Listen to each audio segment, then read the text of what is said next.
I wasn't supposed to be on that mountain after sunset, but at 11:42 p.m., I found a child's handprint on the inside of my locked ranger cabin window, and the handprint was still warm.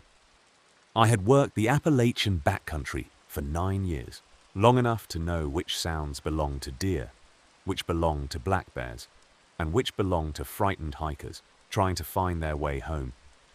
But nothing I had learned prepared me for what happened on October the 17th. That evening, dispatch sent me toward an abandoned trail called Blackthorn Ridge after a hiker reported hearing a little girl crying somewhere beyond the old fire tower. The hiker had left the area before calling us, but he kept repeating the same sentence over the radio. "She knows my name." By the time I reached the trailhead, the temperature had dropped below freezing, even though the forecast had predicted a mild night. I stepped out of my truck and immediately noticed something strange. There were footprints in the frost leading from the forest toward my vehicle. They were small, barefoot footprints, like those of a child, but they stopped directly beneath my driver's door. There were no footprints leading away. I radioed dispatch and reported them. The dispatcher asked if I was alone. I said yes. She replied, "Then don't follow them." I asked why, but she didn't answer. I entered the forest with my flashlight and radio, following the marked trail toward the abandoned fire tower. For the first 20 minutes, everything was normal. Then I heard a child's voice behind me. "Mister?" I stopped. The voice came again. "Mister, wait." I turned around and saw nothing except trees and fog. I called out, "Are you lost?" A tiny voice answered from somewhere ahead of me. "I'm behind you." I turned again. Nothing. My radio crackled. Dispatch said, "Cole, did you just speak?" I said yes. She asked, "Who were you talking to?" I told her about the child. There was a long silence. Then she said, "There are no children registered anywhere near your district tonight." I continued walking. About half an hour later, I found a small red mitten hanging from a branch. It looked old and dirty, but when I touched it, it was warm. Inside the mitten was a tiny piece of paper. 3 words were written on it in faded pencil. "Don't look up." I stared at the message for several seconds. Then something moved above me. I heard branches bending. I remembered the warning and kept my eyes down. Whatever was above me moved from tree to tree, following my position. I could hear something crawling across the branches directly overhead. Then a child's voice whispered, "You looked." I instinctively raised my eyes. Nothing was there. But when I lowered my flashlight, I saw a shadow moving across the ground beside me. It didn't match my body. It was much taller. I ran. I didn't know where I was going. I only knew I wanted distance between myself and whatever had been following me. The trail eventually opened into a clearing containing the ruins of an old ranger station. I entered the building and found an old logbook on a desk. The pages were covered with names, hundreds of names, rangers, hikers, hunters. Beside many of them were dates and short notes. Heard crying, followed footsteps, saw the girl, did not return. The final page was dated 1987. The entry read, "If you hear a child asking for help, do not answer. She isn't lost. She is looking for someone to take her place." Beneath that sentence was a ranger's signature, Daniel Cross.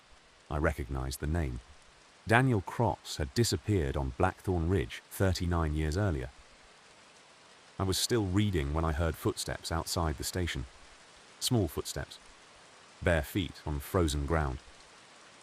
Step, step, step. I closed the logbook and turned off my flashlight. The footsteps stopped outside the door. A child's voice whispered, "Mister?" I stayed silent. "Mister, I'm cold." I didn't move. "Mister, please let me in."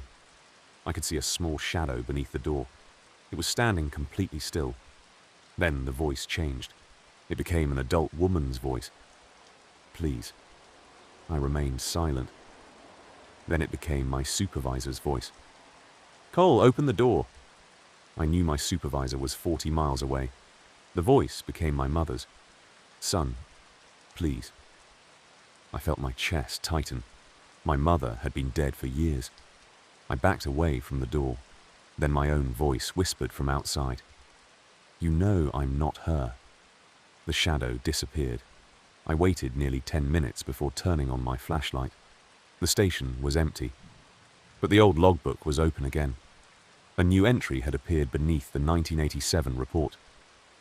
It was written in fresh ink. Ranger Cole answered. I dropped the book. My radio suddenly activated. Dispatch screamed, Cole, respond! I grabbed it. I'm here, she said. Thank God. We lost your signal almost an hour ago. I looked at my watch. It was 12:18 a.m. I had been inside the station for maybe 10 minutes. I told her my location. She said, That's impossible. I asked why. She replied, That building burned down in 1989. I looked around. The walls were suddenly covered in black scorch marks. The roof above me was gone. Moonlight poured through broken beams. I was standing inside the remains of a burned cabin. I stumbled outside. The forest looked completely different. Snow covered the ground. The fire tower in the distance was no longer standing. It had collapsed decades ago. Yet my GPS insisted I was still on the same trail. Then I heard the child again. Mister! I turned toward the sound. A little girl stood between the trees. She looked about 7 years old. She wore an old-fashioned red coat and held a stuffed rabbit. Her face was pale. Her hair was wet. She smiled at me. You came back? I asked who she was. She said, You know. I told her I'd never seen her before. She tilted her head. Not this time. Then she pointed behind me. He's coming. I turned. Nothing. When I looked back, she was gone. The stuffed rabbit remained on the ground. I didn't touch it. My radio crackled. A man's voice came through. Cole. I recognized it immediately. Daniel Cross. If you're hearing me, don't follow the girl. I asked where he was. Under the mountain. I asked how he was transmitting. He said, I'm not. Then another voice came through underneath his. It was the girl's voice. He doesn't want you to find me. I asked Daniel what happened in 1987. He whispered, We found her. I asked who we were. He said, 6 Rangers. I asked what happened to them. Silence. Then he said, Only one of us came back. I asked who. He answered, Me. I stared into the darkness. Then why are you dead? Daniel said nothing for several seconds. Then he whispered, Because I wasn't the one who came back. The radio went silent. I suddenly heard footsteps behind me. I didn't turn. The footsteps stopped. Then a hand touched my shoulder. I spun around. The girl was standing there. She looked directly into my eyes. You're supposed to come with me. I asked where. She smiled. Down. The ground beneath my feet cracked. I fell through a thin layer of leaves and landed inside a narrow underground tunnel. My flashlight rolled away. I heard the girl laughing somewhere above me. I tried climbing back, but the opening had disappeared. The tunnel walls were covered with old ranger badges. Hundreds of them. Some were rusted. Some looked brand new. I recognized Daniel Cross's badge. Beneath it was another one. Mine. My name was already engraved on it. I picked it up. The metal was warm. Then I heard someone breathing behind me. I turned slowly. Daniel Cross stood at the end of the tunnel. His body looked almost transparent. You shouldn't have come down here, he whispered. I asked him how to get out. He pointed deeper into the tunnel. Keep walking until you hear the girl crying. I asked what happened if I found her. He looked at me with genuine fear. She'll ask you to carry her. I asked why that was dangerous. Daniel answered, because once you carry her, she becomes part of you. Then something screamed from deep inside the tunnel. Daniel vanished. I ran in the opposite direction. The tunnel seemed to stretch forever. Every few yards, I found another ranger badge. Every badge had a name. Every name belonged to someone who had disappeared on Blackthorn Ridge. Then I found something that stopped me cold. A photograph was pinned to the wall. It showed 6 rangers standing outside the old station. Daniel Cross was there. 5 other men stood beside him. One of them was me. Same face, same uniform, same scar on my eyebrow. I stared at the photograph. Written beneath it was the date October 17th, 1987. Exactly 39 years before that night. I whispered, "That's impossible." A child's voice answered behind me. "You said that last time." I turned. The girl was standing there. She was holding the photograph. "Do you remember now?" she asked. I couldn't speak. She stepped closer. "You carried me." I backed away. "No." She smiled. "You promised you would come back." I asked what happened to the other rangers. She pointed toward the tunnel walls. "They're still looking for you." Suddenly, hundreds of voices whispered my name from the darkness. I ran. The girl followed, laughing. I reached a metal ladder and climbed upward. I pushed through a wooden hatch and found myself inside my ranger cabin. My actual cabin. The clock on the wall showed 11:42 p.m. I had somehow returned to the exact moment before I entered the forest. My radio was sitting on the desk. Dispatch called. "Cole, are you there?" I grabbed it. "Yes." She said, "We just received an emergency call from Blackthorn Ridge."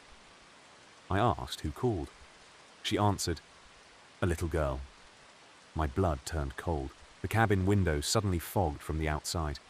A small handprint appeared on the glass. Then another. Then another. I backed away. Dispatch continued. "She says she's looking for you." I whispered, "Don't send anyone." The dispatcher asked why. I looked at the window. The little girl was standing outside. But she wasn't looking at me. She was looking behind me. I slowly turned. Daniel Cross was standing in the corner of my cabin. He raised one finger to his lips. Then he pointed toward the floor. I looked down. A thin line of dirt was appearing across the wooden floorboards. It formed a trail from the door to my feet. Then small, barefoot footprints began appearing one after another. Daniel whispered, "Don't let her inside." The cabin door handle began moving. Slowly. The girl outside started knocking. 3 times. Knock, knock, knock. "Mister," she whispered, "I know you're in there." I didn't answer. She knocked again. "You promised." Daniel stepped closer to me. "Whatever you do, don't say her name." I asked why. He whispered, "Because she doesn't have one." The knocking stopped. Silence filled the cabin. Then my radio activated. My own voice came through. "Cole, open the door." I stared at Daniel. He shook his head. The voice continued. "Cole, it's me." Then the cabin window shattered. I jumped backward. The girl was gone. Outside, dozens of rangers stood in the darkness. All of them were wearing old uniforms. All of them were staring at my cabin. Daniel whispered, "They're waiting." I asked what they wanted. He looked at me. "You." Then every ranger outside raised a flashlight at the cabin simultaneously. The beams crossed through the broken window and illuminated the floor. The dirt trail had changed. It now led from the door directly to the basement stairs. I had no basement. I had never had one. Yet a wooden door was suddenly visible beneath the stairs. 3 knocks came from the other side. Knock, knock, knock. Then the girl's voice whispered, "Mister, I'm still cold." Daniel grabbed my arm. "Don't open it." I stared at the door. Something scratched from inside. Then a tiny voice said, "You left me there." My memory suddenly returned. The mountain, the old ranger station, the little girl, the 6 rangers. I remembered carrying her through the snow. I remembered placing her inside the cabin. I remembered the others screaming. And I remembered the thing standing behind her. I had not rescued her. I had brought her to the others. The little girl wasn't the victim. She was the reason they disappeared. Daniel looked at me. "You finally remember." I whispered. "What happened to me?" He answered, "You didn't survive that night." I looked at my hands. They were becoming transparent. The cabin door opened by itself. The little girl stood outside. She smiled. "Come on." I asked where. She pointed toward the forest. "Back to work." Behind her stood dozens of missing rangers. Among them was the version of me from the photograph. He looked exactly as I had looked in 1987. He raised his flashlight. Then he whispered the words that still follow me every night. "We've been waiting 39 years for you to finish your shift." And when the cabin lights went out, I heard the forest fill with footsteps, hundreds of them, walking toward me, while the little girl whispered one final sentence through the darkness. "This time, you're the one who has to carry me." Story 2. I heard my own ranger radio calling for help from inside a mountain where no human being had been for more than 50 years. And when I finally found the source, the voice on the other end whispered, "Whatever you do, don't let me out." I had been assigned to patrol a remote section of the Appalachian backcountry called Devil's Elbow, a steep stretch of forest where an old mining road disappeared beneath the trees and eventually reached a sealed mine entrance that had been abandoned since the 1960s. Rangers rarely went there because the terrain was unstable, but 3 hikers had vanished in the area within 6 weeks, and the last location from one of their phones placed him less than 100 yards from the old mine. I was sent in just before sunset with another ranger named Mason, and from the beginning something felt wrong. There were no birds, no insects. Even the wind seemed to stop whenever we reached the old trail. About an hour into the search, Mason found a backpack hanging from a tree. It belonged to one of the missing hikers. Inside were a water bottle, a flashlight, a folded map, and a small notebook. The final page contained only one sentence. "There is someone inside the mountain who sounds exactly like me." Mason looked at me and laughed nervously. Probably another hiker playing games. I told him we should turn around and return with a larger team, but before we could leave, my radio crackled. A voice came through. "Help me." Mason immediately looked at me. "Was that you?" I shook my head. The transmission repeated. "Help me." Then the voice became clearer. It was my voice. "Mason, I'm trapped." Mason stepped backward. "Where is that coming from?" I checked my radio frequency. It was ours. I called dispatch. No response. Then the voice returned. "Cole, I'm inside the mine." I looked toward the old mountain. The sealed entrance was less than half a mile away. Mason said, "That's impossible." I asked why. He pointed toward the mine entrance. "Because we're standing beside it." We were. The old entrance was visible through the trees, but the voice was coming from somewhere behind us. I turned. Nothing. Then my radio spoke again. "Mason, don't let him find me." Mason asked. "Who?" The voice answered. "You." The transmission ended. We stood silently for several seconds. Then something moved inside the mine entrance. A flashlight flickered deep in the darkness. Mason raised his weapon. Someone's in there. I told him to stay outside while I checked the entrance. He refused to let me go alone. We stepped inside together. The tunnel was surprisingly intact. Old wooden supports lined the walls, covered in moisture and black mold. Our footsteps echoed strangely.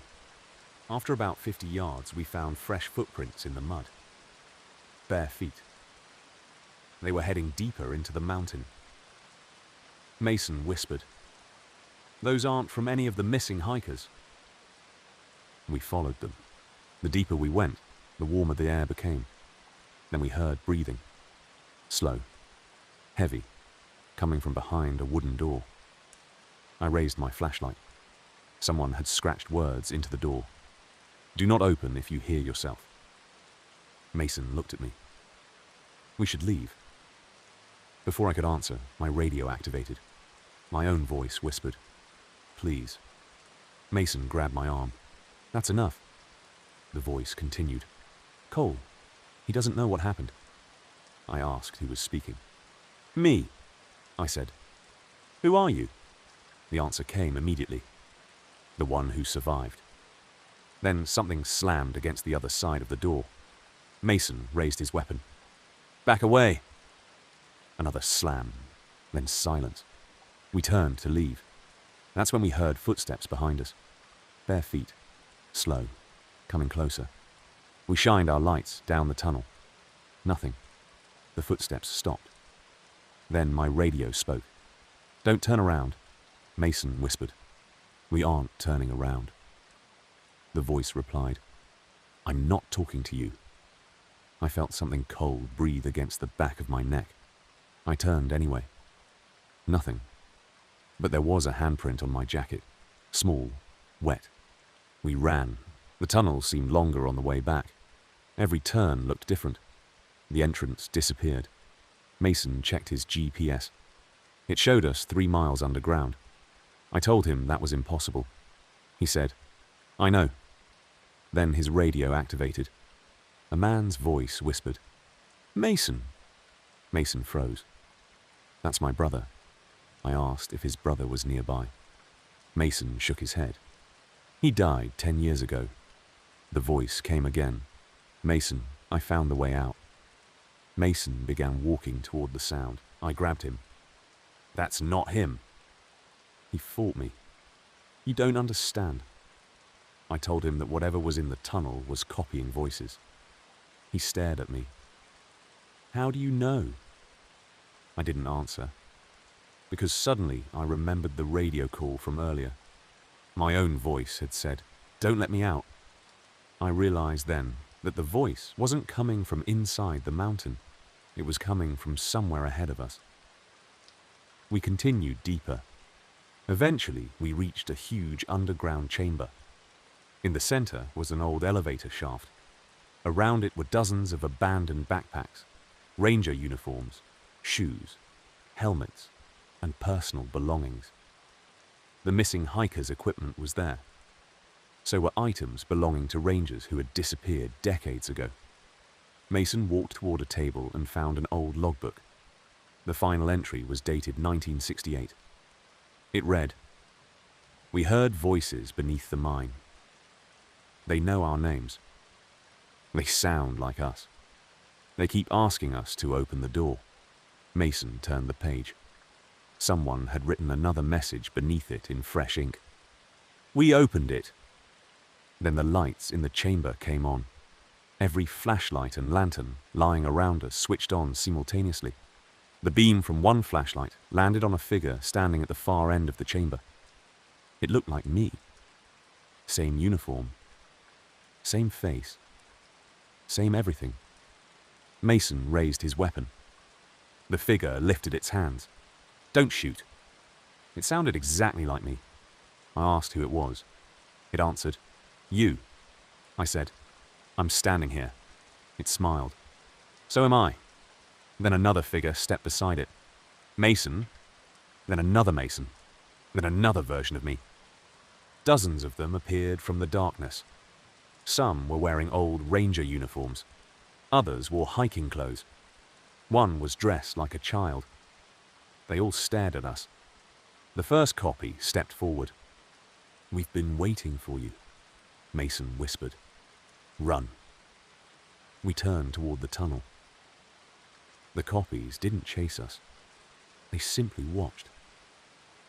That frightened me more than if they had attacked. We ran until we reached another chamber. There was a metal door marked "Exit." I grabbed the handle. Locked. Mason searched the walls. "There's no key." Then my radio activated. "Cole," I answered without thinking. "Yes." Mason stared at me. "Why did you answer?" I realized my mistake. The voice on the radio whispered, "Now I know where you are." Something slammed against the metal door. Mason stepped back. Another slam. Then another. The door began bending inward. We searched desperately for another exit. Mason found a narrow crack in the wall. "This way." We squeezed through. The passage was barely wide enough for our shoulders. Something behind us began crawling through the same opening. I heard its fingers scraping against the rock. Mason shouted, "Don't look back." We crawled faster. The passage opened into a small chamber containing an old wooden ladder. We climbed upward and eventually emerged through a hole in the forest floor. Night had fallen. The mine entrance was nowhere in sight. We were miles from where we had entered. Mason collapsed onto the ground. I radioed dispatch. This time, someone answered. "Ranger Cole, what's your status?" I told them we had found the missing hiker's equipment and needed extraction. The dispatcher said, "Cole, you and Mason never entered Devil's Elbow." I looked at Mason. "What?" she repeated. "Your GPS trackers have been stationary at the trailhead for 4 hours." I checked my tracker. It showed my location at the trailhead. Mason checked his. Same thing. We looked around. The forest was completely silent. Then Mason noticed something. "Cole." He pointed at the ground. There were footprints leading from the hole where we had emerged. They weren't ours. They belonged to someone walking barefoot. The footprints continued toward us, then stopped. We heard breathing. Someone was standing nearby. We shined our lights. Nothing. Mason whispered, "Let's go." We ran toward the road. After nearly an hour, we finally reached the trailhead. Our truck was still there. Another ranger vehicle was parked beside it. 2 rangers were waiting. They looked relieved to see us. One ran toward Mason. "Thank God." Mason stopped. "Who are you?" The ranger looked confused. "I'm Daniel." Mason stepped backward. "Daniel died 10 years ago." The ranger's smile disappeared. The second ranger looked at me. "Cole, don't listen to him." I asked how they knew my name. He pointed at my radio. "You've been transmitting for 4 hours." I checked it. The radio was silent. Then it crackled. My own voice came through. "Don't trust the rangers." I looked at the 2 men. Their faces slowly changed. Daniel's face became older. The other ranger's face became mine. Mason raised his weapon. The 2 figures vanished into the trees. We got into the truck and drove. Neither of us spoke for several minutes. Then Mason asked, "Did you hear that?" I said yes. He pointed toward the back seat. A small flashlight was lying there. We hadn't put it there. It was switched on. Beneath it was the notebook from the missing hiker. I picked it up. The final page had changed. The old sentence was gone. New words had appeared beneath it. "They are not in the mountain anymore." Mason looked at me. "What does that mean?" Before I could answer, my radio activated. A voice whispered, "Cole." I didn't respond. The voice continued, "We're outside." I looked through the rear window. Nothing. Then the voice said, "No." A pause. "We're inside." Mason slowly turned toward the back seat. I looked too. There was nobody there. Then something cold touched my shoulder. I froze. Mason's eyes widened. He whispered, "Don't move." The radio crackled. My own voice whispered directly from the speaker, "He can hear you." Mason raised his weapon. "Who?" The radio answered, "The thing standing behind Cole." I felt something breathing against my ear. I didn't turn. Mason stared at me in terror. Then the voice whispered one final sentence. "Cole, if you turn around, you'll see yourself." I closed my eyes. I refused to look. Mason started the truck. We drove toward the station without saying another word. But when we arrived, the station was empty. No dispatchers, no rangers, no lights. On the main desk was a single report. It described our mission into Devil's Elbow. The date on the report was not tonight. It was 1968. The names listed on the missing person report were mine and Mason's. Status: deceased. Cause unknown. Then I noticed the final line. Bodies never recovered. Mason read it over my shoulder. He whispered, "Cole." I turned toward him. His face was pale. "What?" He pointed at the station window. Outside stood dozens of people wearing old ranger uniforms. Every one of them was staring at us. Then the radio on the desk came alive. A voice whispered, "You opened the door." The station lights went out. Something began knocking from underneath the floor. 3 slow knocks. Knock, knock, knock. Mason grabbed my arm. "Don't answer." Then a voice came from beneath us. It was my voice. "I'm still inside." I looked at Mason. He looked at me. Neither of us moved. The knocking came again. Knock, knock, knock. And then the voice beneath the floor whispered something that I will never forget. "If you're hearing me, then you're the copy." Story 3. I was 3 days into a search for a missing hiker when I found his campfire still burning in the middle of a snowstorm, and beside it was a handwritten note that said, "Ranger, whatever you hear from the trees, do not answer." I had worked the Appalachian backcountry long enough to understand that people got lost for ordinary reasons: bad weather, broken ankles, poor preparation, panic, darkness, and sometimes simple mistakes that became deadly when the temperature dropped. But the disappearance of Nathan Reed wasn't ordinary. Nathan was 31, an experienced backpacker who had hiked almost every major trail in our district, carried an emergency beacon, knew how to read a map, and had never gone missing before. He entered the Blackwater Ridge wilderness on a Tuesday morning and was supposed to return Thursday afternoon. Thursday came and went. Friday morning, his wife reported him missing. By Friday night, search teams had found his vehicle at the trailhead. His emergency beacon had transmitted once from deep inside the mountains, and then the signal disappeared. Saturday morning, I was assigned to lead the search into a section of forest that locals simply called the Quiet. The name came from an old ranger story about a valley where birds stopped singing and radios sometimes picked up voices that didn't belong to anyone. I never believed those stories. Not until I reached the valley. The first thing I noticed was the silence. No birds, no insects, no wind, nothing. Even my boots seemed strangely quiet against the leaves. About 2 miles into the search, I found Nathan's backpack hanging from a tree. It wasn't lying on the ground. It had been placed carefully on a branch about 6 feet above the trail. Inside were his food, water filter, first aid kit, map, and flashlight. Everything except his phone. I radioed the command post. I found his pack. Dispatch answered immediately.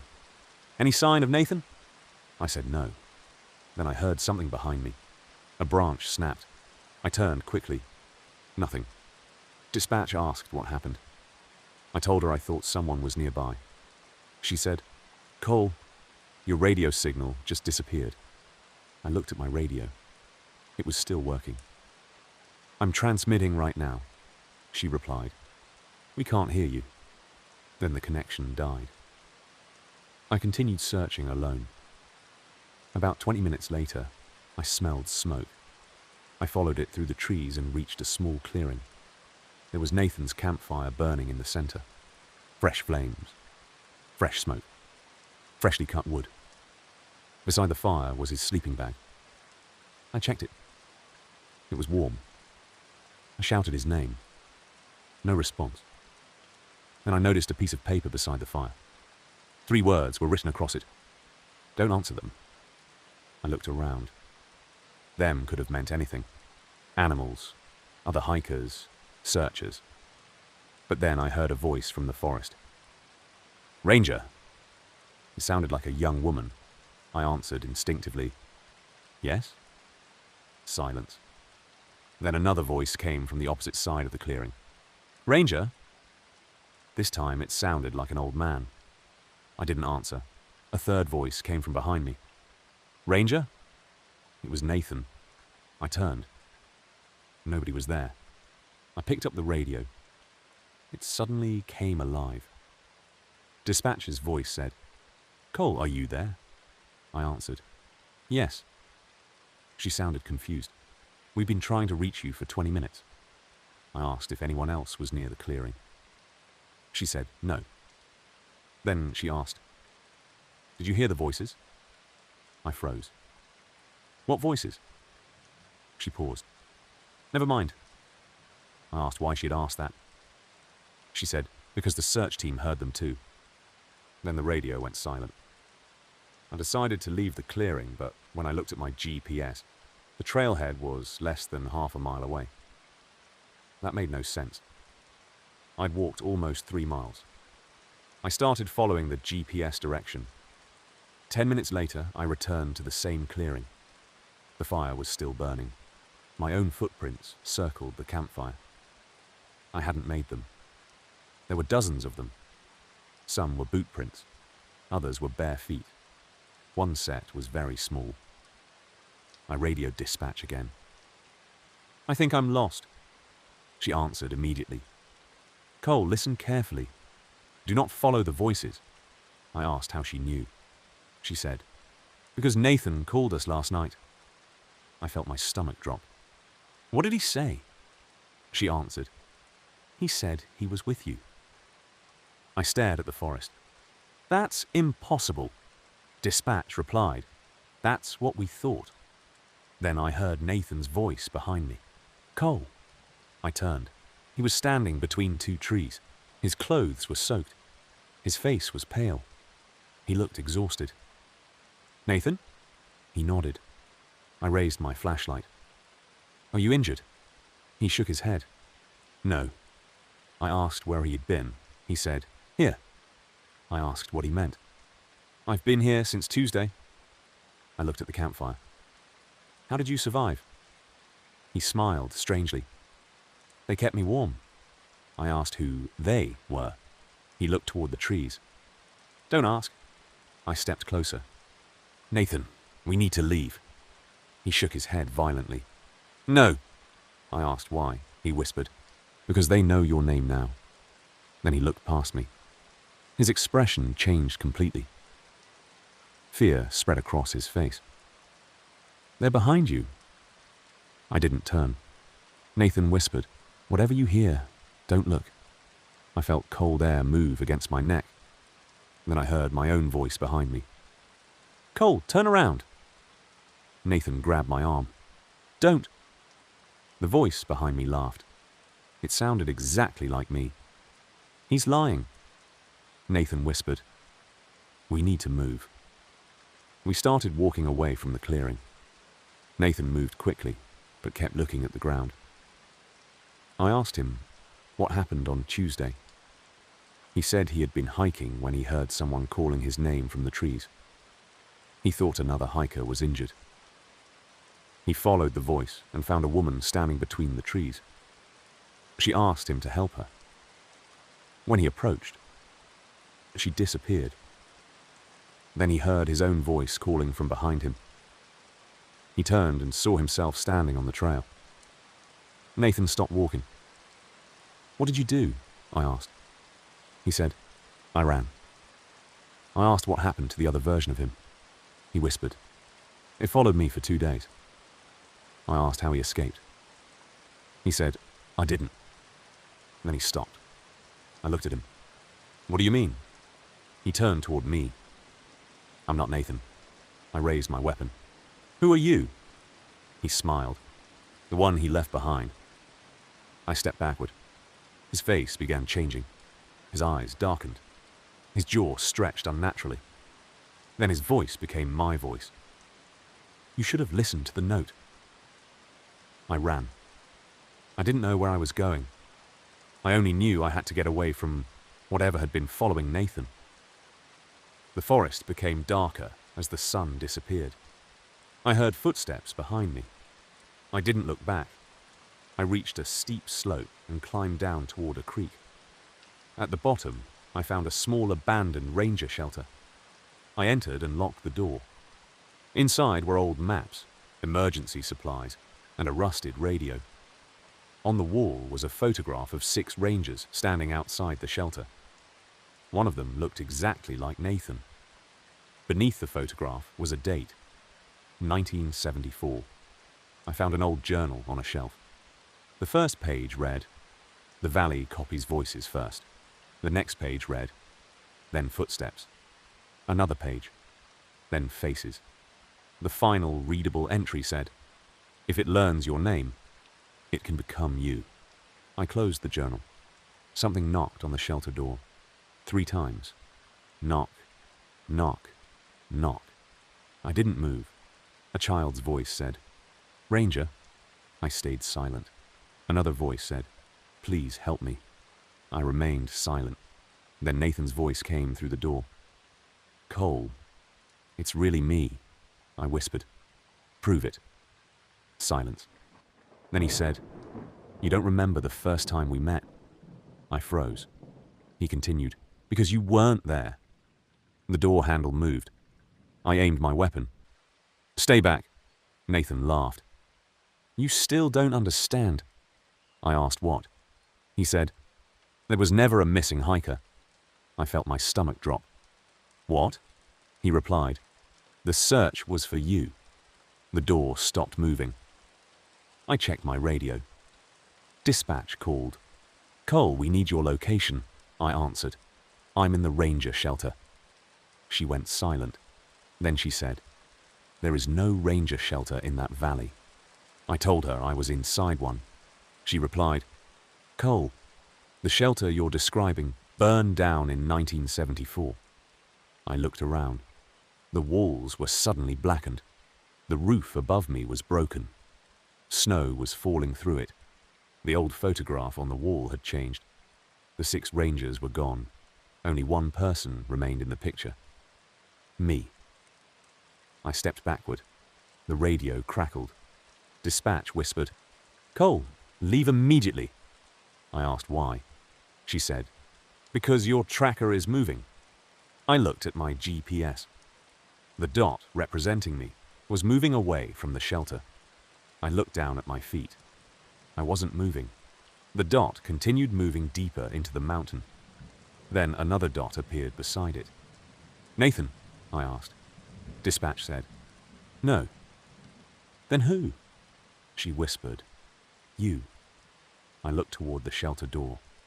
Someone was standing outside. I could see a silhouette through the broken window. It looked exactly like me. The figure raised one hand and waved. Then it walked away into the snow. I followed because I knew if I stayed there, whatever was outside would eventually come inside. I climbed through the forest until I reached a narrow ridge. Below me was a massive valley filled with fog.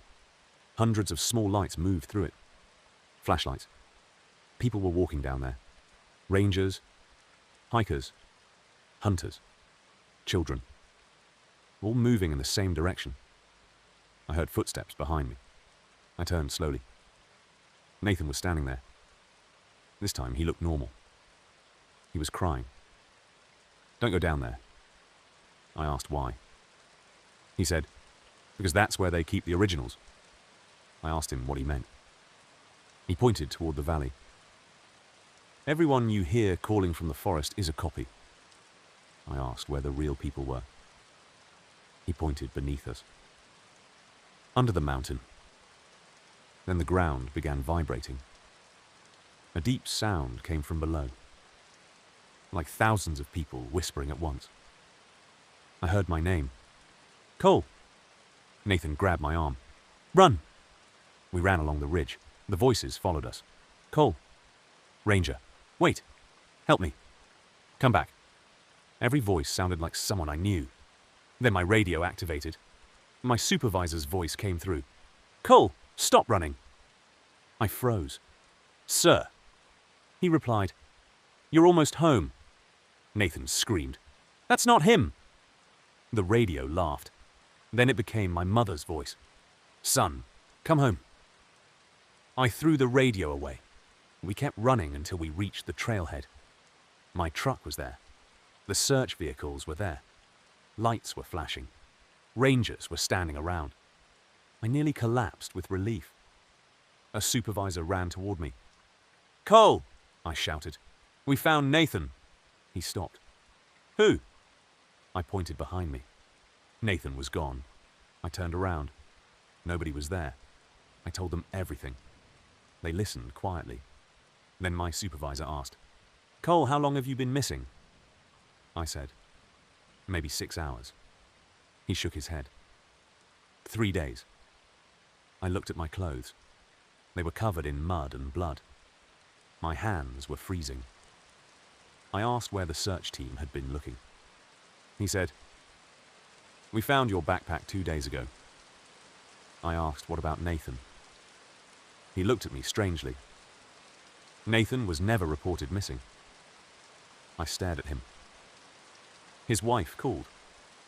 He shook his head. "Cole, you don't know anyone named Nathan Reed?" I felt my chest tighten. "Yes, I do." He stepped closer. "We've been searching for you since Tuesday." I looked toward the forest. The fog was lifting. In the distance, a figure stood between the trees. It was Nathan. He raised his hand. I raised mine.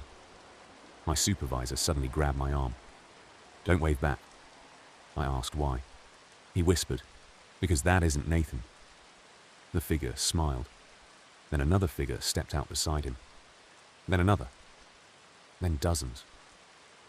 All wearing my face. All standing perfectly still. My supervisor ordered everyone into the vehicles. We drove away without looking back. That night I was placed in a medical observation room. I couldn't sleep. At 3:17 a.m., my radio activated even though I had removed its battery. A voice whispered, "Cole." I didn't answer. "Cole, it's Nathan." I stayed silent. The voice laughed softly. "You don't remember me anymore." Then I heard footsteps outside the room. Bare feet. Slow. Approaching. I looked through the glass window. The hallway was empty. Another step. Closer. Then a child's voice whispered, "Ranger?" I closed my eyes. The footsteps stopped. The radio crackled one final time. My own voice whispered, "Good job." I opened my eyes. The room was empty, but written across the inside of the glass in fresh, wet fingerprints were 4 words. "You answered the first time." Story 4. I was standing alone at the top of an Appalachian fire tower when I saw a flashlight moving through the trees below me. And the strangest part was that the person carrying it was walking toward the mountain while their shadow was walking away. My shift had started at 6 p.m. on a cold November evening, and by midnight the entire ridge had disappeared beneath a thick layer of fog. I was the only ranger assigned to the tower that night because the trail had been closed for winter after several rock slides, and nobody was supposed to be anywhere near the mountain. At 12:37 a.m., I noticed the flashlight. It appeared between the trees about half a mile below the tower, moving slowly along the abandoned trail. I immediately grabbed my binoculars, expecting to find a lost hiker, but when I focused on the light, I saw something that made me lower the binoculars. The person carrying it was walking toward me, but their shadow was moving in the opposite direction. I watched for almost a minute. The person would take 3 steps forward, and the shadow would take 3 steps backward. I radioed dispatch and reported a possible trespasser. Dispatch answered, "Are you sure it's a person?" I said yes. She asked me to describe them. I raised the binoculars again. The figure was wearing an old ranger uniform, my uniform.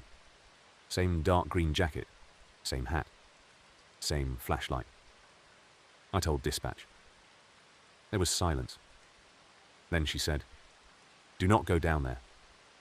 I asked why. She replied, "Because you're the only ranger assigned to that mountain tonight." I looked back through the binoculars. The figure had stopped. It was staring directly at the tower.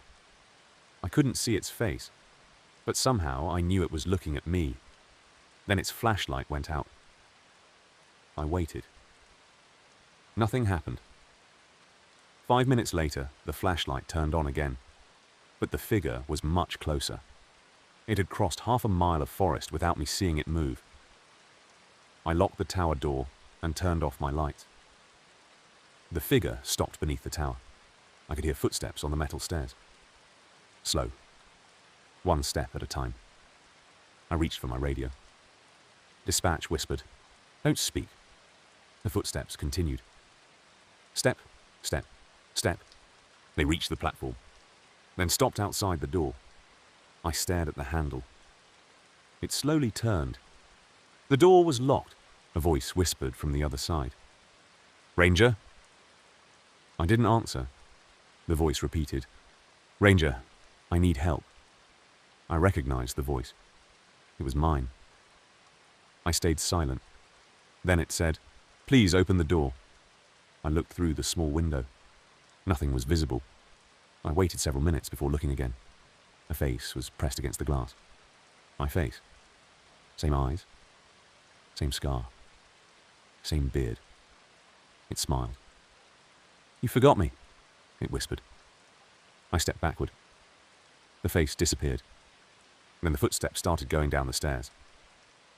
I listened until they faded into the forest. I immediately called dispatch. "It was me," she answered. "I know." I asked what she meant. She said, "The tower camera recorded you walking up the stairs 10 minutes ago." I told her that was impossible because I had been inside the tower for hours.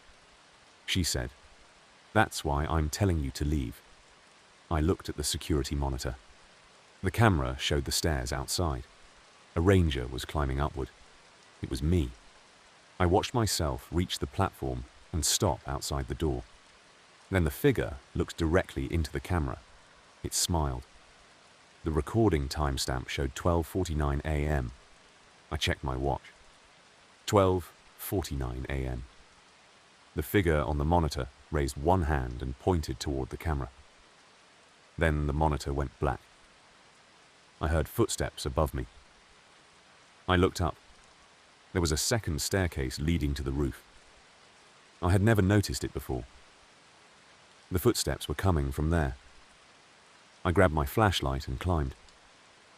At the top was a small maintenance hatch. It was open. Cold air rushed inside. I stepped onto the roof. The mountain stretched beneath me like a black ocean. Then I saw dozens of lights moving through the forest. Hundreds. They were all climbing toward the tower. I radioed dispatch. "How many people are on the mountain?" she said. "None."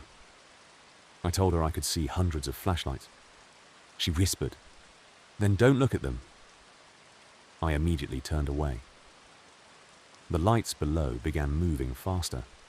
I could hear voices rising from the forest. Some were calling my name. Others were screaming.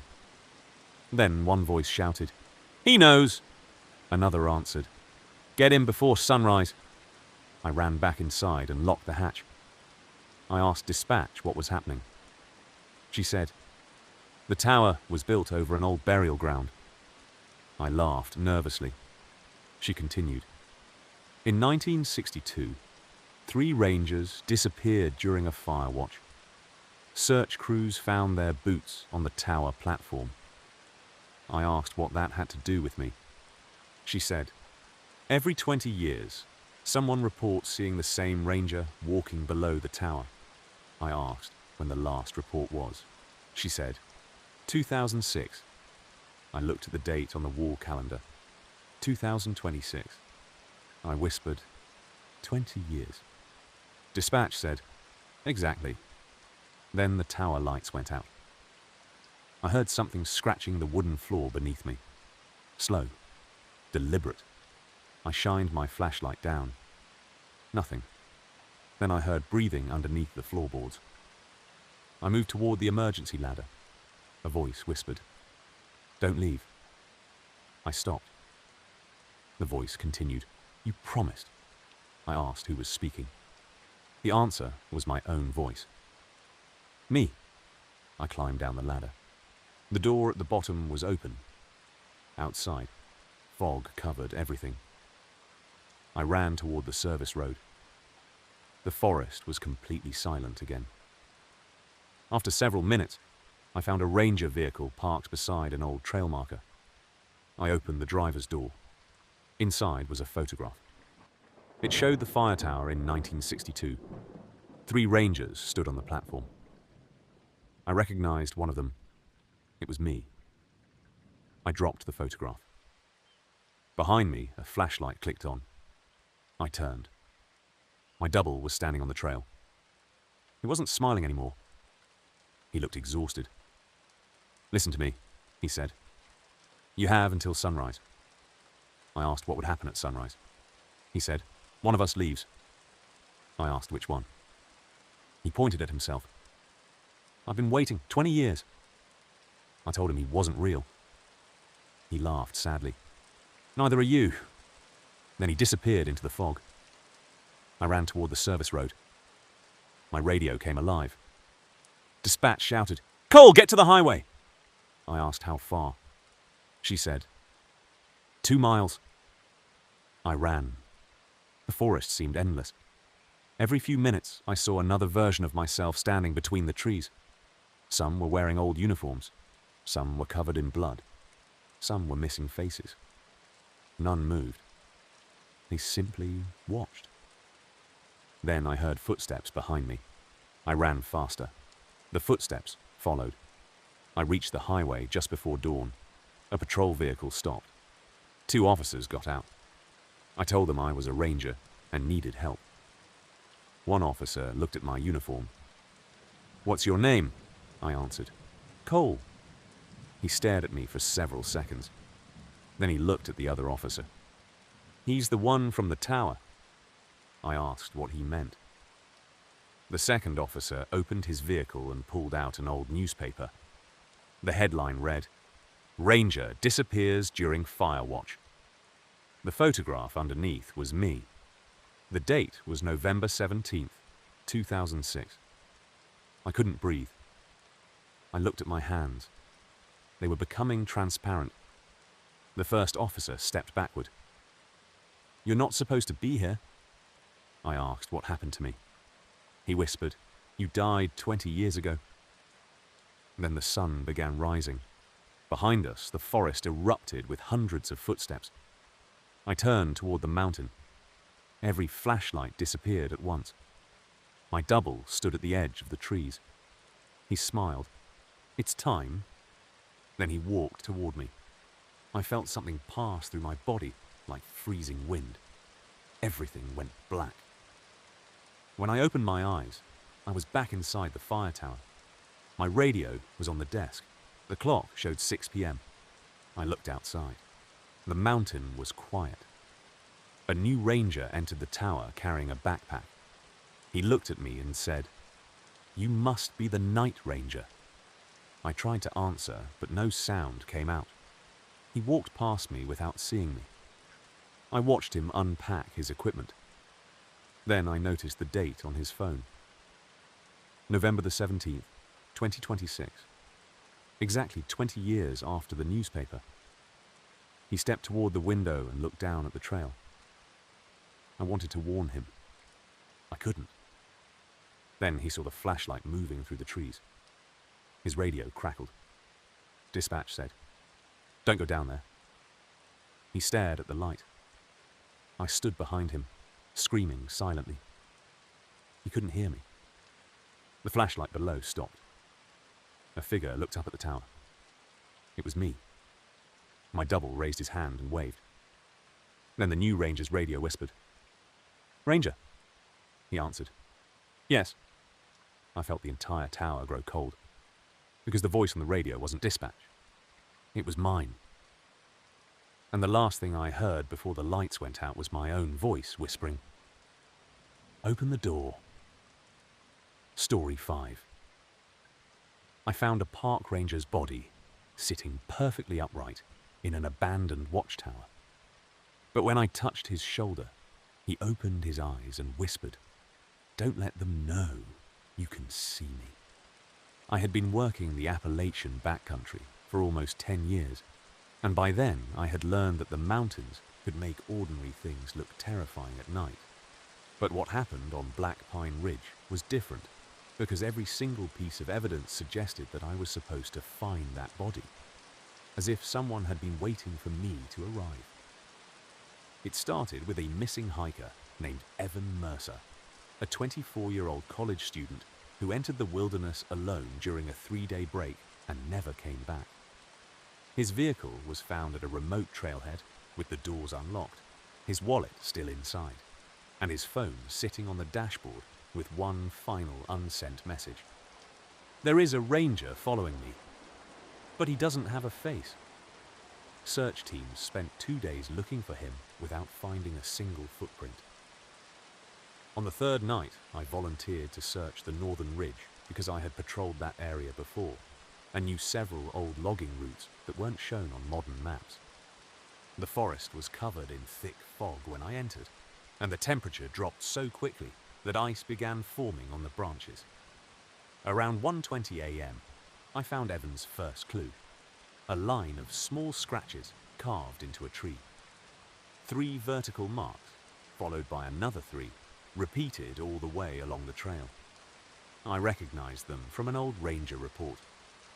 Rangers used those markings decades ago to indicate a dangerous section of trail, but according to the report, the markings had been discontinued in 1978 after several rangers disappeared while investigating them.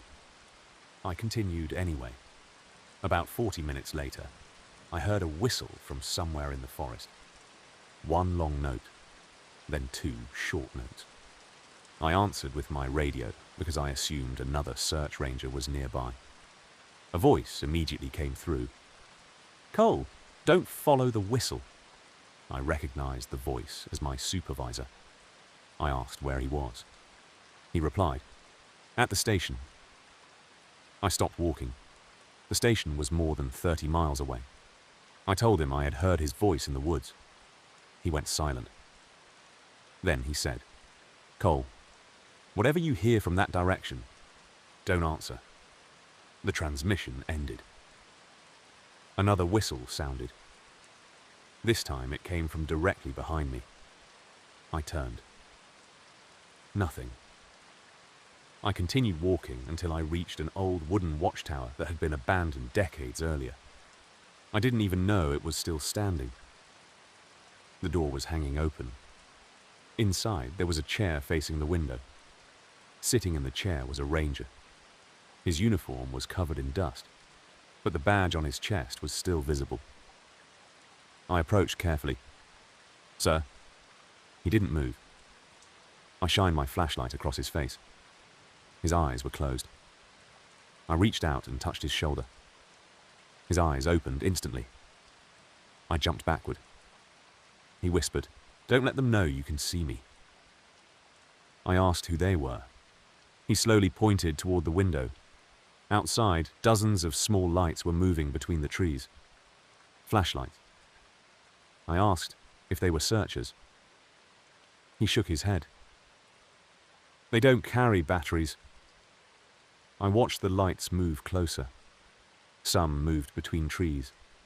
Others floated several feet above the ground. Then the ranger whispered, "What's your name?" I told him. He smiled sadly. That's what they want. I asked who he was. He pointed to his badge. The name was Daniel Rook. I recognized it immediately. Daniel Rook was a ranger who had disappeared on Black Pine Ridge in 1991. His body had never been found.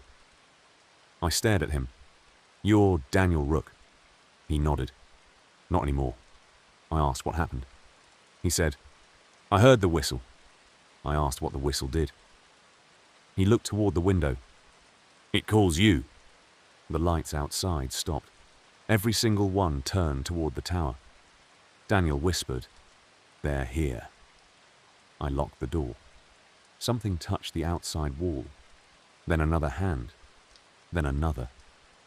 Fingers began appearing against the windows. Dozens of hands pressed against the glass. Daniel told me not to look at their faces. I asked why. He whispered, "Because they look like people you trust." I lowered my eyes. Voices began calling my name. My mother's voice. My brother's voice. My supervisor's voice.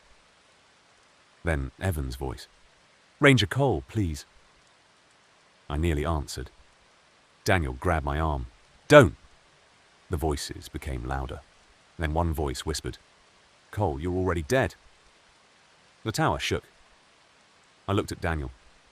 He was staring at the floor. I asked him what was happening. He said, "They're checking if you belong here." I asked what would happen if I didn't. He answered, "They'll make you belong." Suddenly, something slammed against the door. Daniel jumped up. "We have to leave." I asked how. He pointed toward a trapdoor in the floor. "There's a tunnel beneath the tower." I opened it. A ladder descended into darkness. Daniel climbed down first. I followed. The tunnel was narrow and wet. Old ranger equipment was scattered along the walls. Radios, boots, backpacks, jackets. Each item had a name attached. Some names were from recent missing person cases. Others were decades old. Then I saw Evan's backpack. I shouted his name. Daniel said, "Don't touch it." I asked why. He said, "Because he isn't wearing it anymore." We continued deeper. After several minutes, we reached a large underground chamber. Hundreds of photographs covered the walls. Missing hikers, rangers, hunters, children, everyone who had disappeared on Black Pine Ridge. In the center of the room was a wooden table. On it was a fresh photograph. I picked it up. It showed me standing beside Daniel outside the watchtower. The date written underneath was tomorrow. I dropped it. Daniel whispered, "You need to understand something." I asked what. He said, "The mountain doesn't take people." I asked what it does. He answered, "It replaces them." I heard footsteps behind us. Slow, bare feet. Daniel turned pale. "They're coming." We ran through another tunnel. The footsteps followed. They were getting closer.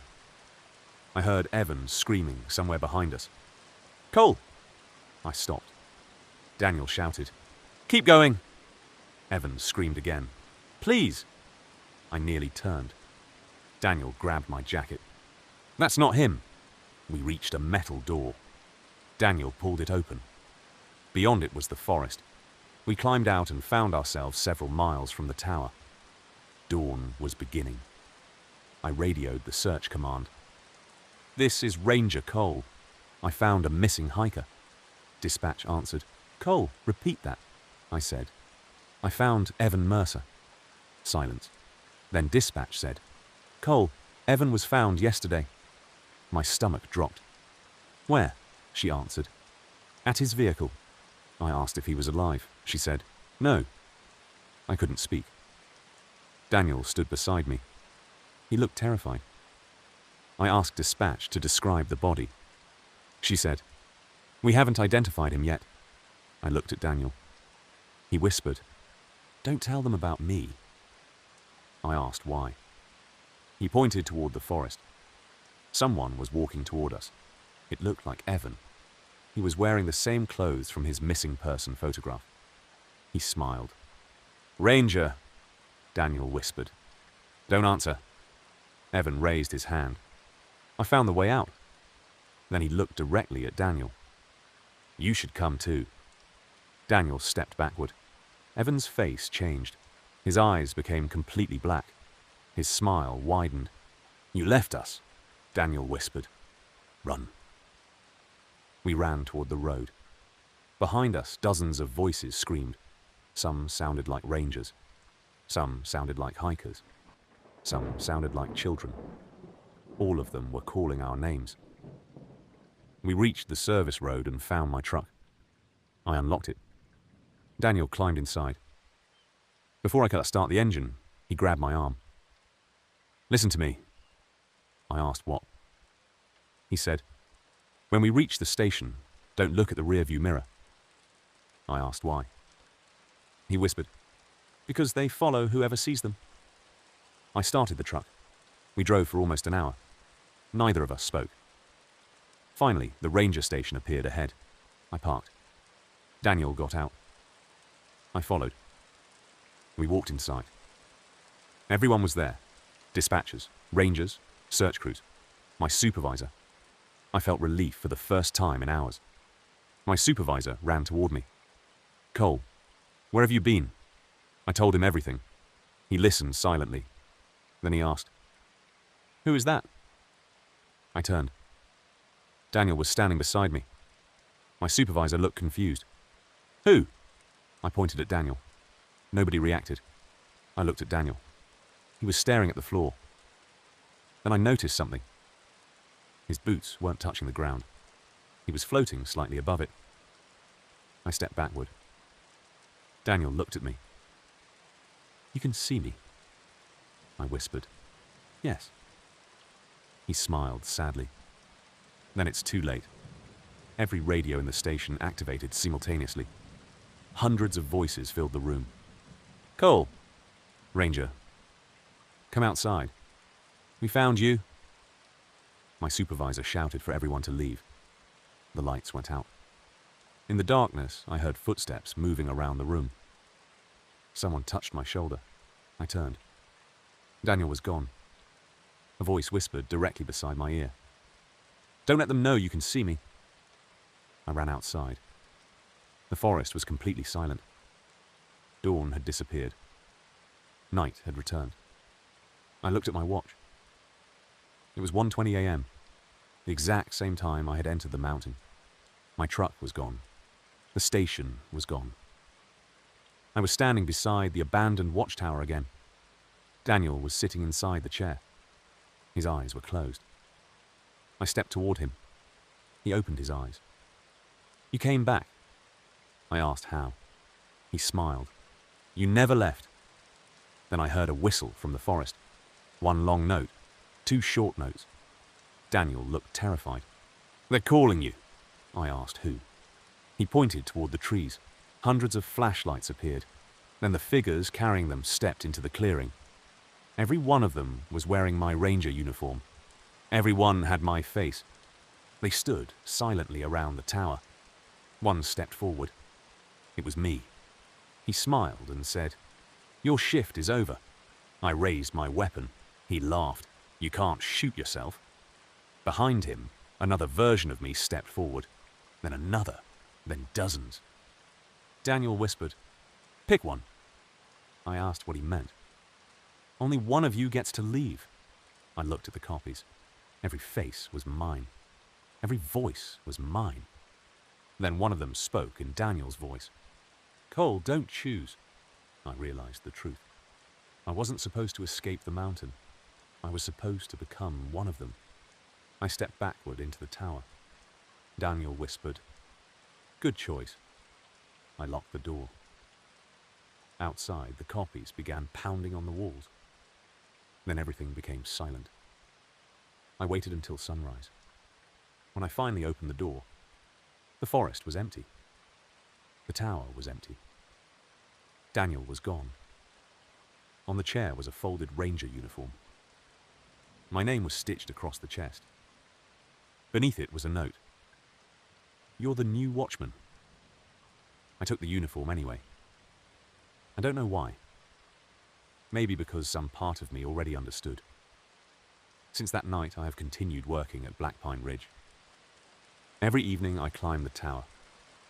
Every night, at exactly 1:20 a.m., I see a flashlight moving through the trees. Sometimes it's Evan. Sometimes it's Daniel. Sometimes it's someone I don't recognize. But once every 20 years, the person carrying the flashlight looks exactly like me. And tonight, as I write this report, I can see that flashlight moving closer. It's almost at the tower now. The person has stopped beneath my window. He's looking up. I know what he's going to do. He's going to climb the stairs. He's going to knock 3 times. And when he reaches the door, I'm going to hear my own voice say, "Ranger, please let me in." The only problem is that I'm already inside. So if you're listening to this story from somewhere near Black Pine Ridge and you hear 3 knocks on your door tonight, whatever you do, don't open it. Because something wearing my face may already be standing outside. Story 6. I knew the hiker was dead the moment I heard him whistling from the other side of the mountain because I had found his body 6 hours earlier, and it was still lying exactly where I left it. My name is Cole, and at the time I was working night patrol in one of the most isolated sections of the Appalachian backcountry, a place locals called Widow's Pass, because hikers had been disappearing there for generations.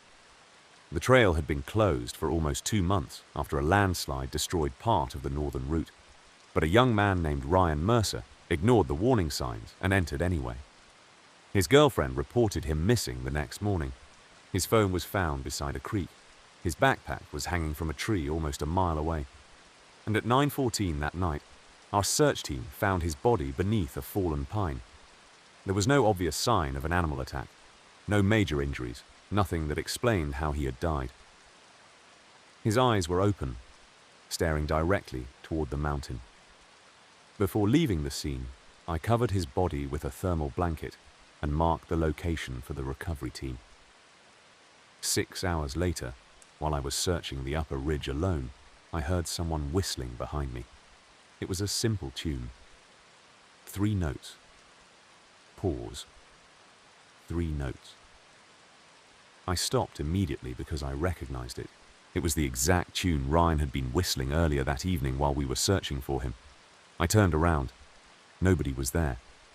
Then the whistlings came again, this time from farther down the trail. I radioed my supervisor and told him I had heard something. He asked if I could see anyone. I said no. He told me to return to the staging area. I started walking back. Then a man's voice called from the darkness. "Ranger?" I stopped. "Help me." I raised my flashlight. "Identify yourself." The answer came quietly. "Ryan." I felt my stomach drop. I immediately radioed the supervisor. "We have a possible second person." He asked me to repeat the name. I said, "Ryan Mercer." The radio went silent. Then my supervisor said something that I will never forget. "Cole, don't answer him." I asked why. He said, "Because we can hear the same voice on your radio." I looked at my radio. The transmission was coming from my own channel, but there was no one else nearby. Ryan's voice came again. "Ranger, I'm cold." I didn't answer. The voice became more desperate. "Please." I kept walking. Then I heard footsteps behind me. Slow, heavy, following my exact pace. I stopped. The footsteps stopped. I walked. They walked. I ran. They ran. I suddenly reached the spot where Ryan's body had been left. The thermal blanket was still there. The body was gone. I stood, frozen. There were footprints in the mud around the blanket. Bare feet. They circled the body several times, and then continued up the mountain. I radioed for the recovery team. No answer. I tried again. Nothing. Then Ryan whispered through my radio. "You shouldn't have left me." I threw the radio onto the ground. It continued transmitting. "You shouldn't have left me." I picked it up and shouted, "What do you want?" Silence. Then Ryan answered, "I want to go home." I asked where he was. He said, "Behind you." I didn't turn around. I could hear breathing, very close. I slowly raised my flashlight toward the ground. 2 bare feet were standing inches behind mine. I spun around. Nothing, but the footprints remained. I backed away from the body site and headed toward the trailhead. The forest seemed strangely distorted. Trees appeared too tall. The trail seemed narrower. My GPS kept showing that I was moving in circles. Then I noticed something impossible. Every tree I passed had the same mark carved into it, a small circle with 3 lines through the center. I had seen that symbol before in an old ranger archive. It appeared in reports dating back more than 100 years. The notes beside it always contained the same phrase: "Do not follow the whistle." I stopped walking. Somewhere ahead, Ryan began whistling again. 3 notes. Pause. 3 notes. This time I could hear another whistle answering him from behind me. Then another from the left. Another from the right. Soon the entire forest was filled with the same tune. I ran toward the sound of running water, hoping to find the creek and follow it downhill. Instead, I reached a clearing containing an abandoned ranger cabin. The door was open. I stepped inside. Old maps covered the walls. A rusted stove sat in one corner. On the table was a logbook. I opened it. The first entry was dated 1931. A ranger named Samuel Hart had written about hearing a missing man's voice calling from the forest. The next page described how the ranger followed the voice and found the man's boots hanging from a tree. The following page was almost completely destroyed, but one sentence remained. It learns the voice before it learns the face. I turned the page. There were more reports. 1947, 1963, 1981, 2002. Every 20 years, someone disappeared. Every report described the same whistle. I reached the most recent page. It was dated this year. My name was written at the top. Cole. Underneath it was a sentence. "He has already heard it." I dropped the book. The cabin door slammed shut. I tried opening it. Locked. Something scratched the wood from outside. I backed away. Ryan's voice came through my radio.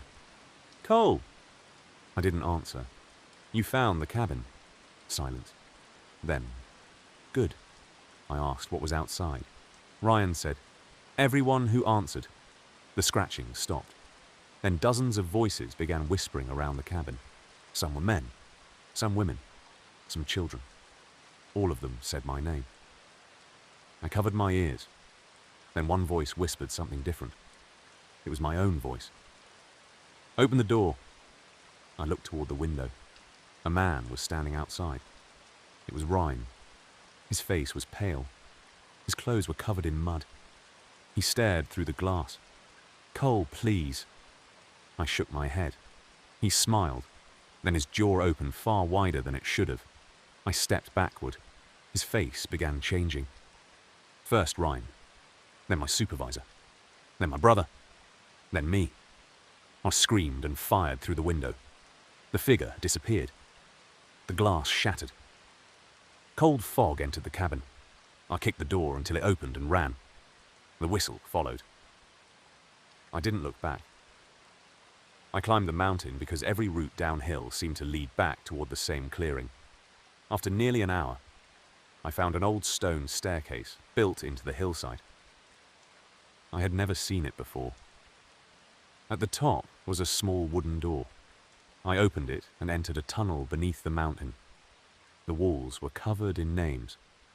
thousands of them. Some were carved deeply into the stone.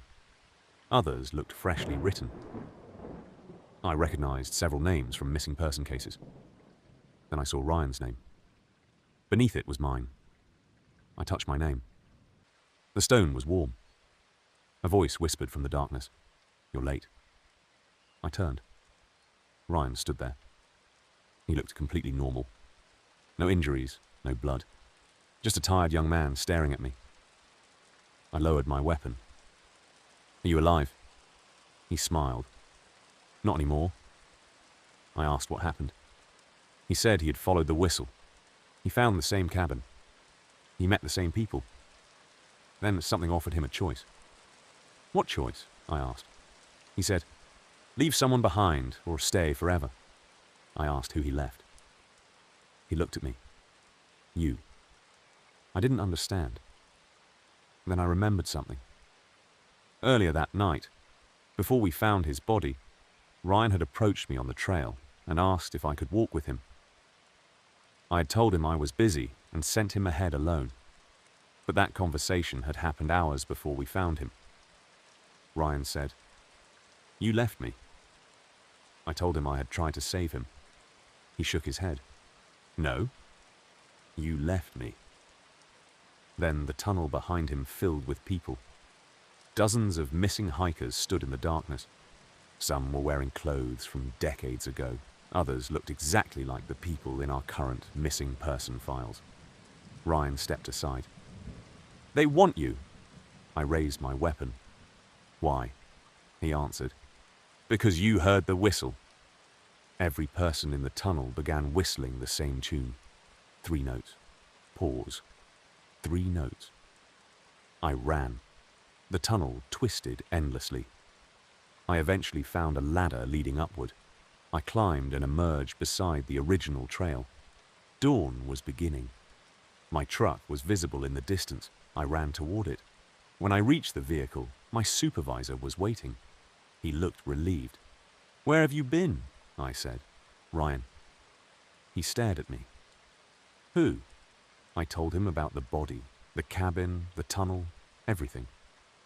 He listened silently. Then he said, "Cole, Ryan's body was recovered 6 hours ago." I told him I knew. He said, "No, we recovered it yesterday." I looked at my watch. The date had changed. 3 days had passed. I had been missing for 72 hours. He opened the rear door of the vehicle. Inside was Ryan's body bag. It had been zipped shut. A tag was attached. Name: Ryan Mercer. Date recovered 3 days earlier. I stared at it. My supervisor said, "We thought you were dead too." I asked why. He pointed toward the forest. Search teams had found my backpack, radio, and boots beside the same tree where Ryan's body had been discovered. I looked down at my feet. I was still wearing my boot. My radio was clipped to my chest. My backpack was on my shoulders. I asked him how that was possible. He didn't answer. Then my radio activated. Ryan's voice whispered, "Don't tell him." My supervisor heard it. His face went white. He slowly stepped backward. "Cole," he whispered, "take off your boots." I asked why. He said, "Because those aren't yours." I looked down. The boots were covered in mud. But beneath the mud, carved into the leather, was the name Ryan. I dropped to the ground and ripped them off. My feet were covered in black dirt. Beneath my skin, something was moving. I screamed. My supervisor grabbed me and pulled me toward the vehicle. Then we heard the whistle. 3 notes. Pause. 3 notes. My supervisor froze. I shouted, "Don't listen!" But he was already turning toward the forest. A figure stood between the trees. "Ryan." He raised one hand. My supervisor whispered, "He's alive." I grabbed him. "That's not Ryan." Ryan smiled. Then his voice came from my radio. "He still doesn't understand." My supervisor looked at me. "What doesn't he understand?" I opened my mouth. But another voice answered from behind us. My voice. That he's already one of us. My supervisor turned. There was another me standing behind him. Same uniform, same face, same scar. The copy looked at me and smiled. You've been running from yourself all night. I backed away. Which one are you? He pointed at me. The original. I looked at my supervisor. He couldn't tell us apart. Neither could I. Then Ryan appeared beside the copy. He whispered, "Choose." My supervisor raised his weapon. His hands were shaking. "Which one is Cole?" I shouted. "Me!" The other one shouted the same thing. My supervisor looked between us. The whistle began again. 3 notes. Pause. 3 notes. Then he fired. Everything went black. When I opened my eyes, I was lying beside the trail. Morning sunlight covered the trees. My supervisor was gone. Ryan was gone. The other me was gone. My radio was lying beside me. Dispatch called. "Cole, respond." I picked it up. "I'm here," she asked. "Are you alone?" I looked around. "Yes." She paused. Then she said, "That's strange." I asked why. She answered, "We're looking at your tracker. You're not moving." I looked down. The GPS showed my location deep inside the mountain, several miles away. I was standing at the trailhead.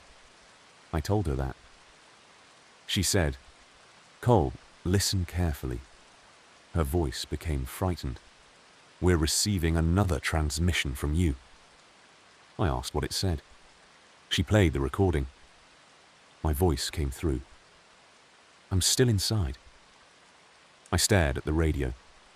Then another version of my voice whispered, "Don't let him out." I dropped it. The forest became silent. Then I heard the whistle. 3 notes. Pause. 3 notes. I knew I should run. Instead, I turned toward the sound. A small trail had appeared between the trees. It wasn't on any map. At the beginning of it stood Ryan's backpack. Hanging from the same tree was a fresh ranger jacket. My name was stitched across the chest. I heard Ryan's voice from deep inside the woods. "Cole." I didn't answer. He called again. "You left me." Then another voice joined him. Mine. "Come get me." Then another and another. Soon the entire forest was whispering my name. I stood there listening until one final voice spoke from directly behind me. It was my supervisor. "Ranger, don't turn around." I closed my eyes. The voice continued. "Whatever you hear next, don't believe it." I felt someone place a hand on my shoulder. Then a voice whispered into my ear. "Good. You're learning." I turned anyway. There was nobody there. Only a pair of muddy boots standing upright on the trail. The boots slowly turned toward me. And from somewhere inside the mountain came the sound of Ryan whistling that same 3-note tune, as if he had never died at all. Story 7.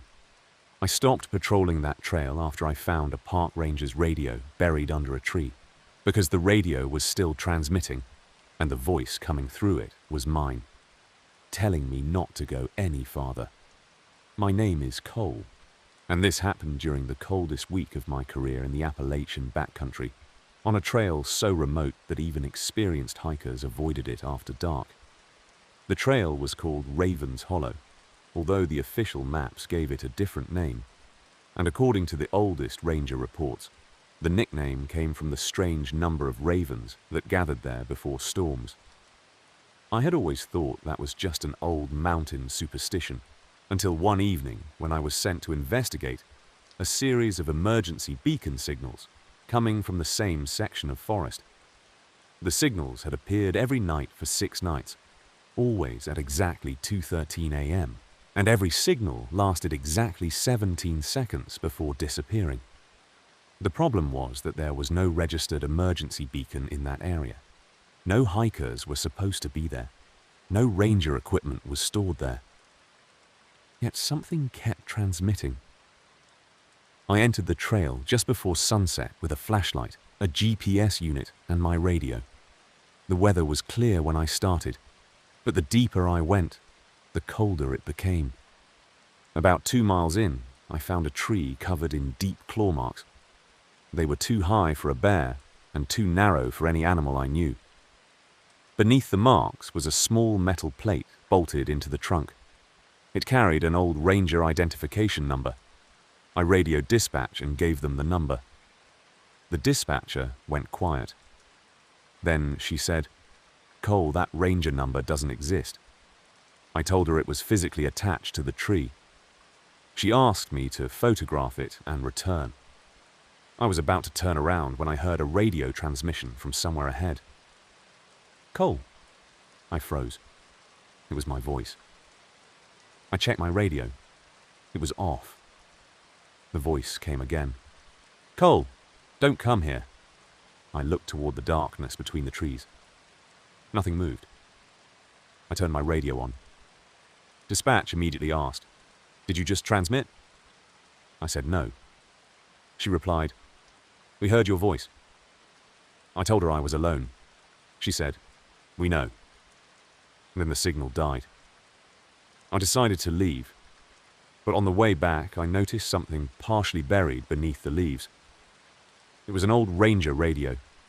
The casing was scratched and covered with dirt. I picked it up. The battery indicator showed full power. I turned it on. Static filled the speaker. Then my own voice whispered, "Put it down." I dropped it immediately. The radio continued speaking from the ground. "Cole, you have 3 minutes." I stepped backward. 3 minutes until what?" the radio answered. "Until you hear the footsteps." Then silence. I waited. Nothing happened.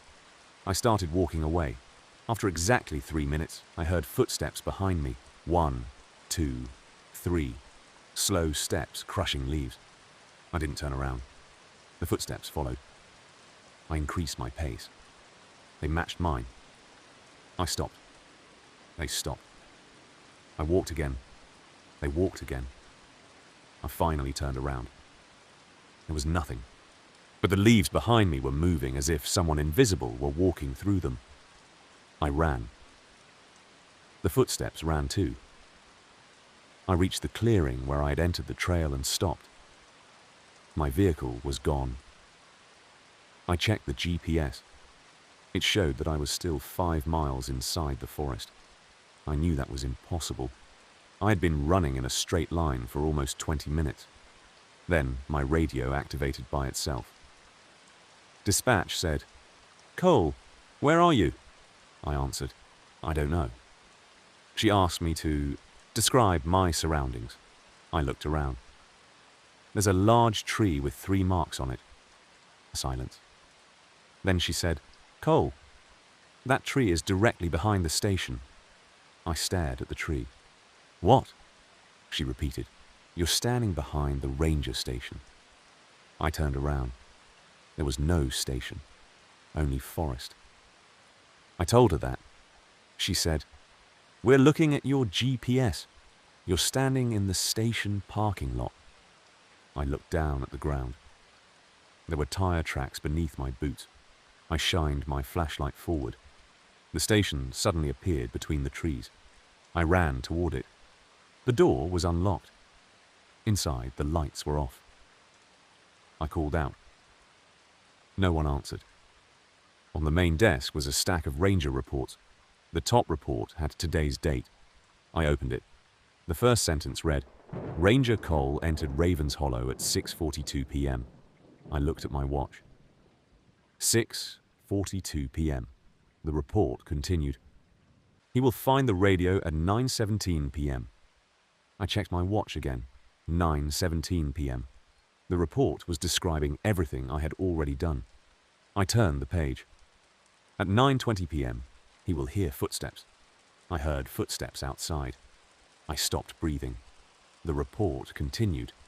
At 9:23 p.m., he will look through the window. I looked toward the window. A figure was standing outside. I didn't move. The report said, "He will recognize the figure." I stared at the silhouette. It was wearing my uniform. The figure slowly raised its head. I couldn't see its face. The report said, "At 9:24 p.m., he will understand." I looked at the next line. It simply said, "He is not the first Cole." I dropped the report. The figure outside knocked on the window 3 times. I backed away. The figure knocked again. Then my radio whispered, "Don't let him in." I asked who it was. The radio answered, "You." The figure outside smiled. I could see its teeth through the glass. Then it spoke. "Cole, open the door." It sounded exactly like me. I stayed silent. The figure's expression changed. "You don't remember me?" I didn't answer. It placed one hand against the glass. "I trained you." I stepped backward. It continued. "I taught you how to read tracks. Then, I taught you how to survive storms. Then, I taught you not to trust voices in the woods." I realized what it was saying. The original ranger who had trained me had disappeared years earlier. His name was Cole Mercer. Mine was Cole Mercer too. Same name, different family. I had always thought it was a strange coincidence. The figure outside whispered, "You were never supposed to use my name." The lights inside the station flickered. I looked down at the report again. Another page had appeared.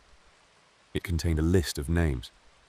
Every ranger named Cole Mercer who had ever worked in the district. There were 7 names. 6 were crossed out.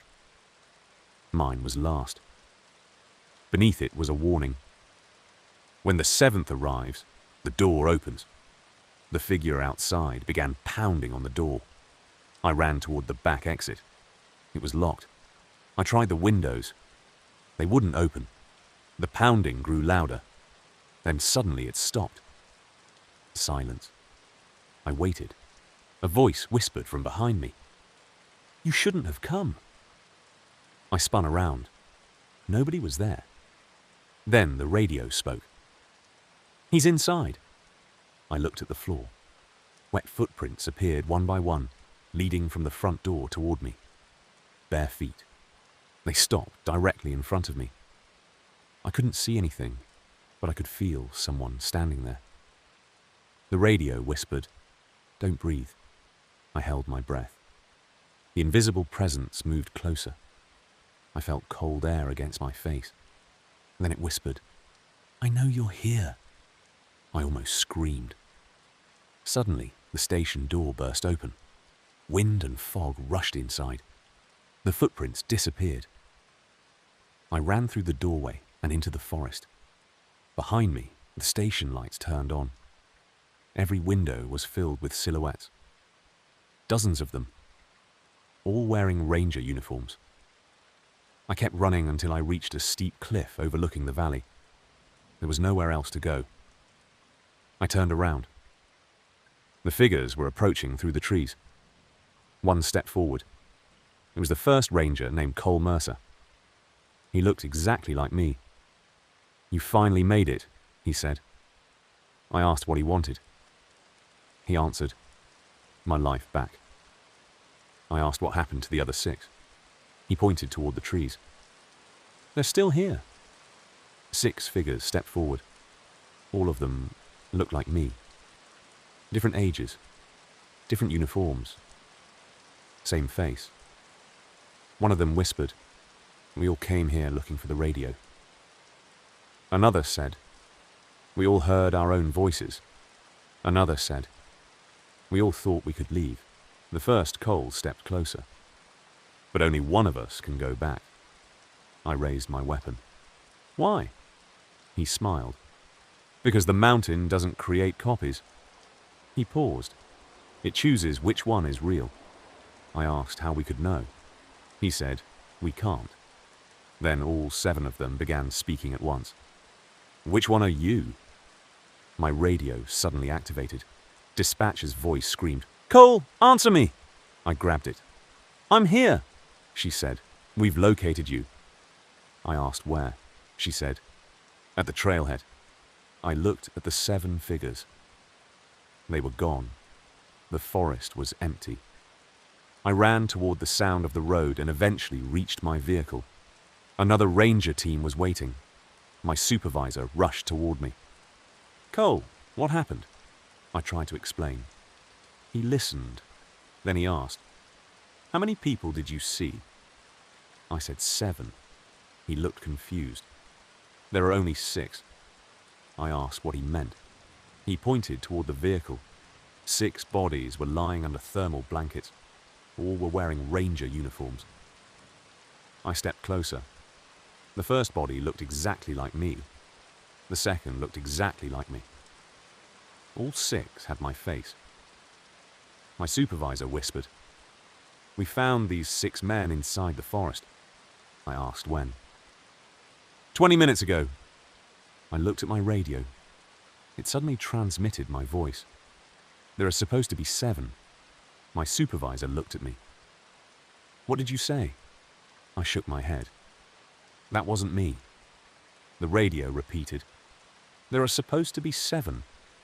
Then a voice came from behind us. "There are."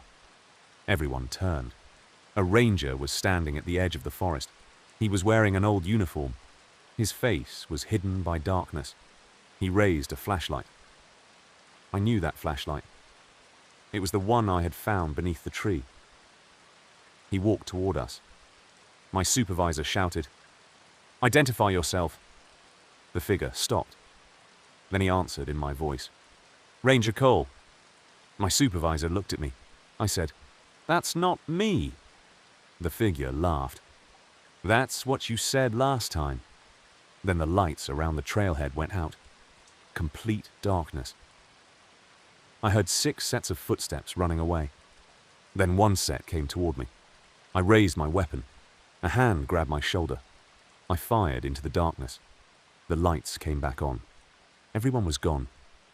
My supervisor, the 6 bodies, the vehicles, everything. I was alone. My radio was lying on the ground. I picked it up. Dispatch whispered, "Cole." I answered. "Yes." She asked, "Are you safe?" I said, "No." She said, "Why?" I looked at the forest. A flashlight was moving toward me. "Because I can see someone." She asked, "Who?" I whispered, "Me." The flashlight stopped. The figure stood beneath the tree. It lifted its face. It was me. Older. Much older. Covered in scars. He raised one finger to his lips. Then he whispered, "Don't tell them you're awake." I asked who they were. He pointed behind me. I turned. Hundreds of flashlights had appeared throughout the forest. Hundreds of figures were standing between the trees. Every one of them was wearing a ranger uniform. Everyone had my face. My radio crackled. A voice whispered, "The trail is full now." Then another voice answered, "Good." The older version of me smiled. "Now we can leave." Every flashlight went out at once. When they came back on, I was standing alone at the ranger station. It was morning. My supervisor was sitting at the desk. He looked at me and smiled. "Good morning, Cole." I asked him what happened. He said, "You were never gone." I stared at him. "What?" He pointed toward the window. Outside, hikers were walking along the trail. Birds were singing. The mountain looked completely normal. I felt relieved. Then I noticed something on the desk. The old radio. I hadn't brought it with me. It crackled. My own voice whispered, "Don't trust him." I looked at my supervisor. He was smiling. "What did you hear?" I didn't answer. He smiled wider. "You heard your own voice again, didn't you?" I slowly stood up. He reached beneath the desk and pulled out a ranger badge. My name was engraved on it, but beneath my name was another word. 7th. I stepped backward. My supervisor's face began changing. His eyes became black. His mouth stretched into a smile. Then every radio in the station activated. Hundreds of voices whispered together.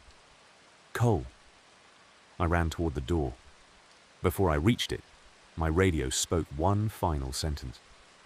It was my own voice. If you make it outside, don't look at your shadow. I stopped. The door opened by itself. Morning sunlight poured inside. I stepped onto the porch. My shadow stretched across the ground. But there was one problem. I was standing completely still. My shadow was walking away from me. It reached the forest. It turned around. And then it waved.